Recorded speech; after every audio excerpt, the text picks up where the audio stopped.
Bem-vindo a mais um panorama do Novo Testamento. E a gente continua trabalhando ainda dentro do período dos Evangelhos.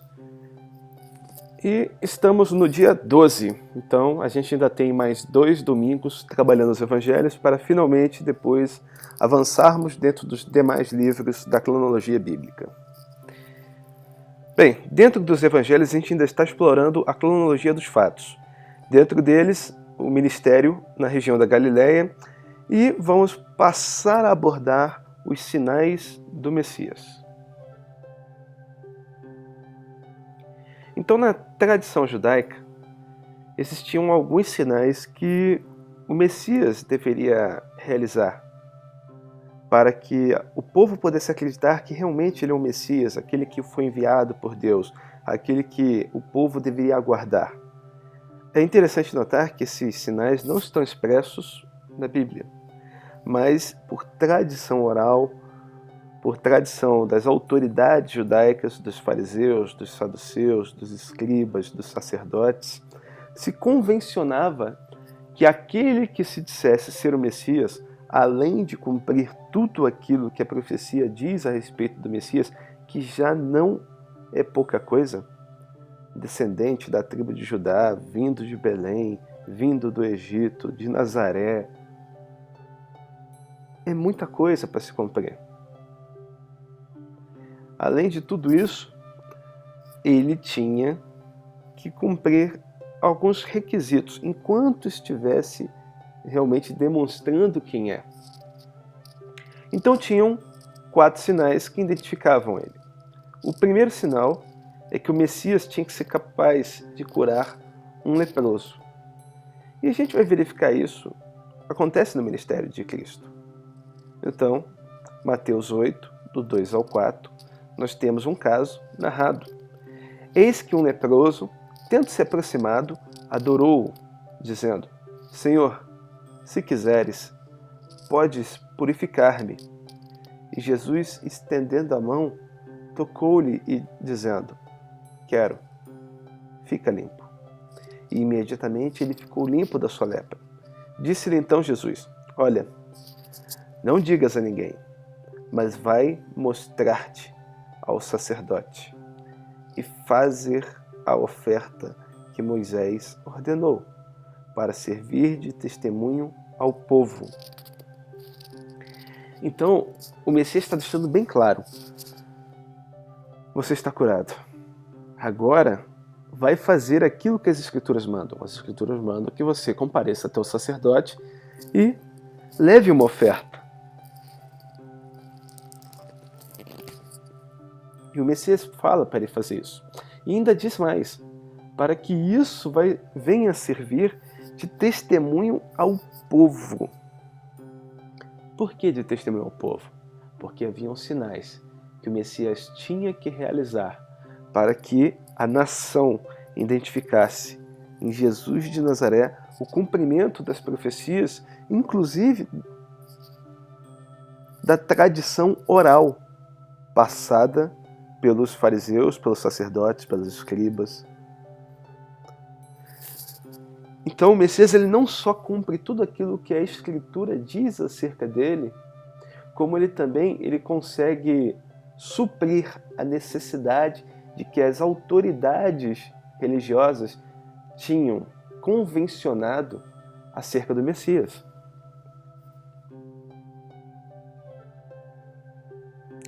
Logo depois, a gente tem um segundo sinal, e esse segundo sinal é a cura de um endemoniado surdo e mudo, e novamente o Messias vai fazer esse sinal. O primeiro ele faz a um homem e pede para se mostrar às autoridades. O segundo ele faz perante o povo, com as autoridades presentes. Então lhe trouxeram um endemoniado, cego e mudo, e ele o curou, passando o mudo a falar e a ver. E toda a multidão se admirava e dizia: É este, porventura, o filho de Davi? A multidão se questionava: Peraí, Os escribas, os sacerdotes, os fariseus, os saduceus, aqueles que regem, controlam e que conhecem as Escrituras, alegam que o Messias deveria fazer tais sinais. Este é um dos sinais que as autoridades falaram que ele tinha que fazer. És, porventura, este o filho de Davi? Nada mais justo do que os judeus clamarem perguntando. Porque o sinal estava ali, tinha sido cumprido. Por ter sido cumprido, é ele o filho de Davi? É óbvio que as autoridades vão refutar o sinal de novo. E aí, novamente, um segundo sinal que foi feito para cumprir aquilo que a tradição oral dizia acerca do Messias, não foi aceito por aqueles que realmente criaram essa tradição. A partir daí, nós vamos para o terceiro sinal que o Messias tinha que realizar.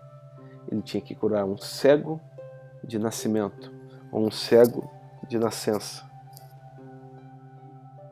E aí a gente vai ter o texto abordando a passagem em João 9.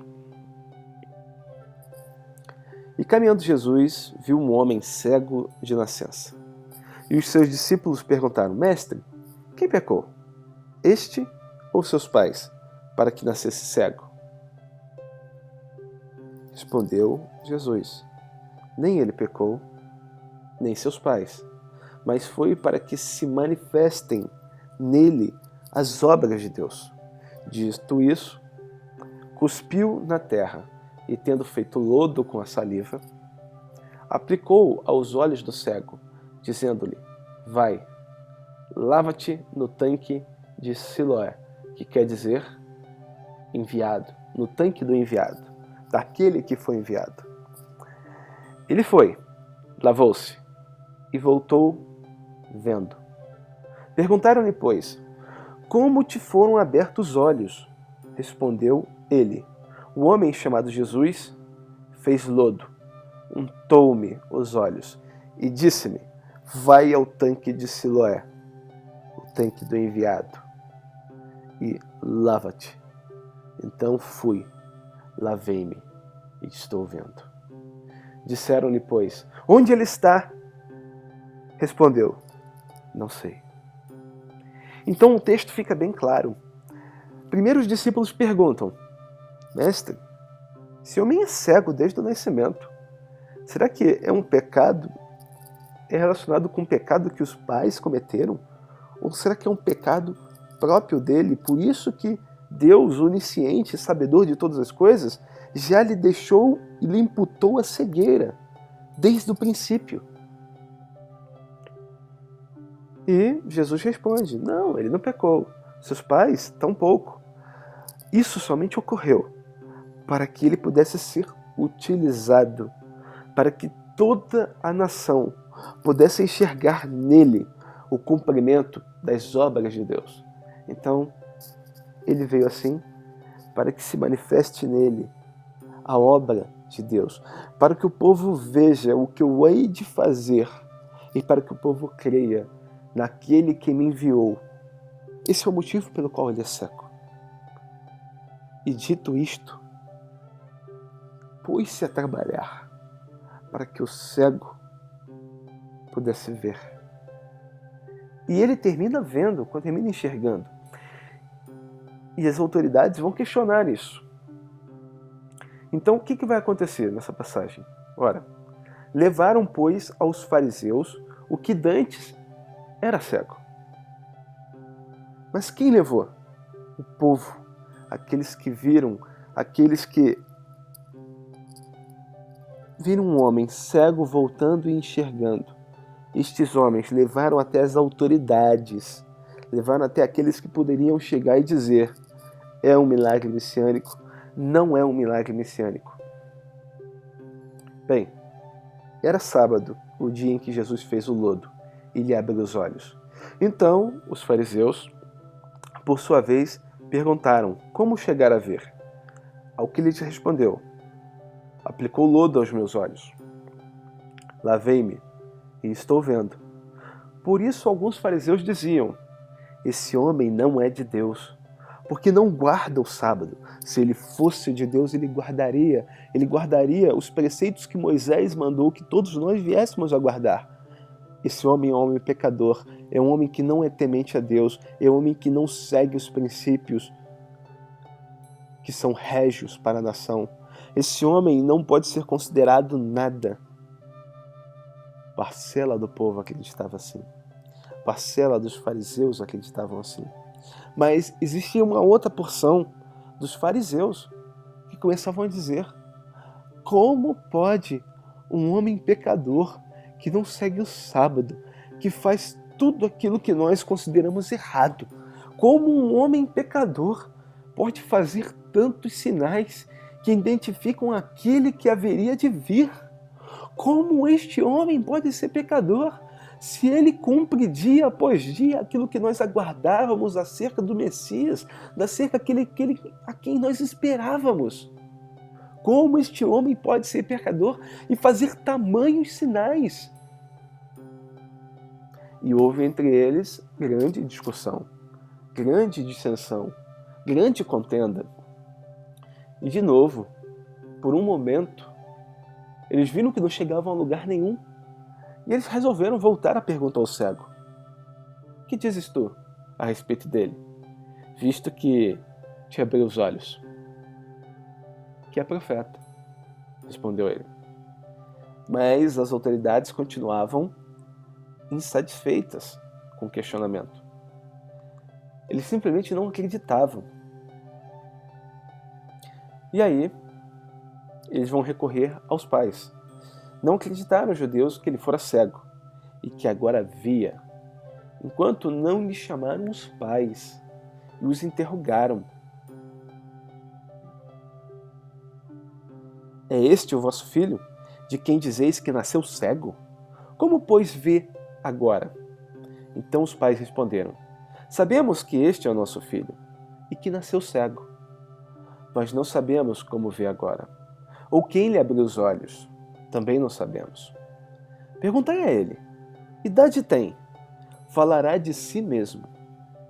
Isto disseram seus pais, porque estavam com medo dos judeus, pois estes já haviam assentado que se alguém confessasse ser Jesus o Cristo, fosse expulso da sinagoga. Por isso é que disseram os pais: ele tem idade. Interrogai-o. Está claro, os judeus já tinham informado: olha, se alguém chegar e falar que isso é um sinal messiânico, que ele é o Messias a quem nós deveríamos estar esperando, este homem não poderá mais frequentar a sinagoga, estará excluído do nosso meio, não poderá participar de nenhum dos ritos judaicos, ele vai ser um pária no meio da sociedade. Os pais não queriam deixar de ouvir as palavras da profecia, do livro, de deixar de ouvir as escrituras sendo pronunciadas e o conhecimento que era divulgado dentro da sinagoga. Os pais queriam acesso à sinagoga. Então, eles se omitem da responsabilidade de falar: sim, ele era cego, vê, e quem o curou foi Jesus de Nazaré, o Messias. Não, eles não queriam dizer. Antes, eles simplesmente falaram: olha, ele já fez o bar mitzvah. Ele já tem autoridade para poder tratar de assuntos religiosos.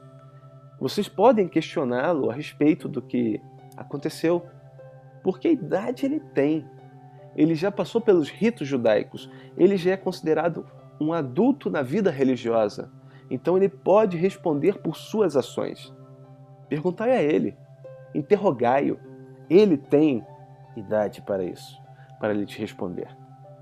E as autoridades vão novamente questionar aquele que antes era cego. Perguntaram-lhe, pois: que te fez ele? Como te abriu os olhos? Ele lhes respondeu: já vos disse, e não atendestes. Por que quereis ouvir outra vez? Ah, porventura quereis vós também tornar-vos discípulos dele? Então o injuriaram e lhe disseram: discípulo dele és tu, Mas nós somos discípulos de Moisés. Sabemos que Deus falou a Moisés, mas este nem sabemos de onde é.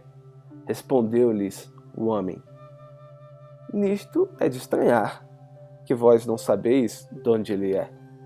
E contudo me abriu os olhos. E aí o cego ele começa a fazer uma exposição que no mínimo é desconcertante. É como se no exército um soldado pedisse para poder levantar a mão e começasse a ensinar a um general como é que é a arte da guerra. É como se o mais moderno levantasse e começasse a explicar conceitos de física quântica ao professor de física quântica. É como se o aluno falasse que o professor não sabe ensinar, mas que o modo como ele sabe ensinar não é de serventia nenhuma e que ele erra no seu modo de raciocinar. E o aluno levanta, pega o giz e começa a explicar. Então imagina isso acontecendo. O professor é convidado a sentar, o aluno se levanta e começa a explanar. Ora, sabemos que Deus não atende a pecadores. Sim? Não sabemos? Sabemos. Mas, pelo contrário, se alguém teme a Deus e pratica a sua vontade, a este ele atende. É isso que está escrito, não é? Desde que há mundo, jamais se ouviu que alguém tenha aberto os olhos de um cego de nascença. E ele o fez, não fez? Se este homem não fosse de Deus, nada poderia ter feito. Ele não teria poder nenhum. Mas eles retrucaram: Tu és nascido todo em pecado e nos ensina a nós?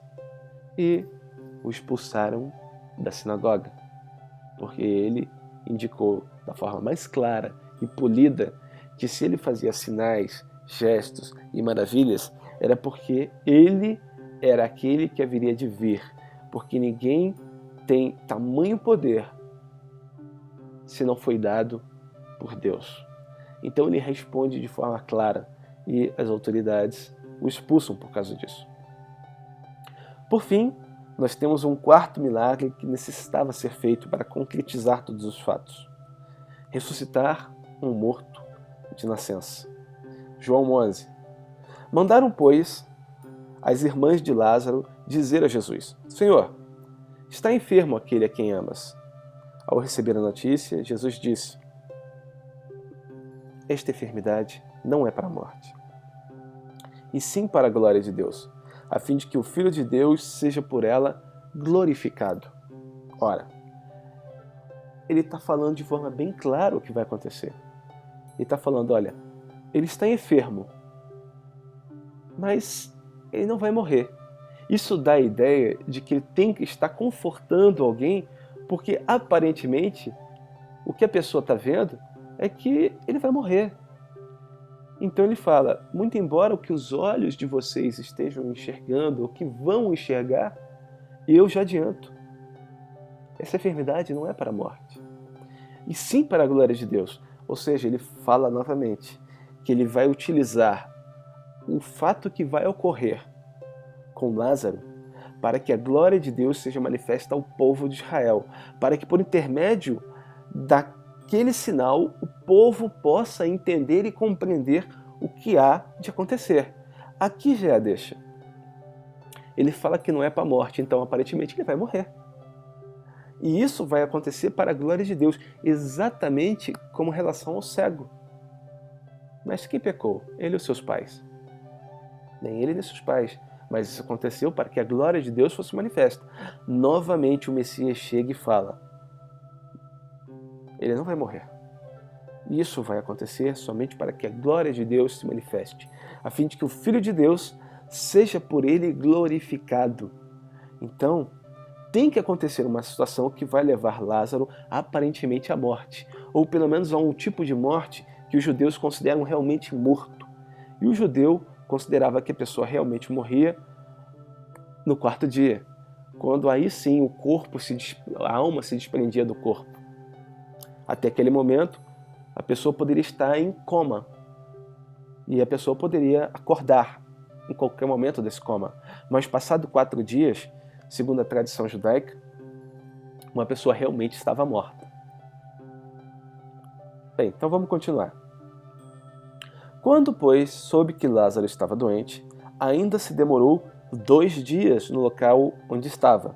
Depois disse aos seus discípulos: Vamos outra vez para a Judéia. Disseram-lhe os discípulos: Mestre, ainda agora os judeus procuravam apedrejar-te e voltas para lá? Então ele demora mais 2 dias. E do nada ele fala: Agora vamos voltar. Então, Jesus diz o motivo pelo qual ele vai voltar. Ele fala: olha, Lázaro dorme, eu vou para poder acordá-lo. E os discípulos chegam a falar: mas mestre, se ele está dormindo, ele está bem, ele está seguro. Então ele não está sendo perseguido. Aí Jesus sente a necessidade de falar mais claramente com eles. Então Jesus lhe disse claramente: Lázaro morreu, expirou, bateu as botas, saiu desse mundo, deu o último sopro de vida. Entenderam? E por vossa causa me alegro de que lá não estivesse, para que possais crer. Mas vamos ter com ele. Então ele fala: olha, se eu estivesse lá, ia ser um problema eu poder aguardar 4 dias para poder curá-lo e ressuscitá-lo. Porque o povo ia me apertar para que eu tivesse de curá-lo o quanto antes. Mas graças a Deus eu não estava lá. E a gente pôde ainda se demorar um pouco mais. E aí teremos 4 dias. E quando eu chegar lá, aí eu despertarei Lázaro.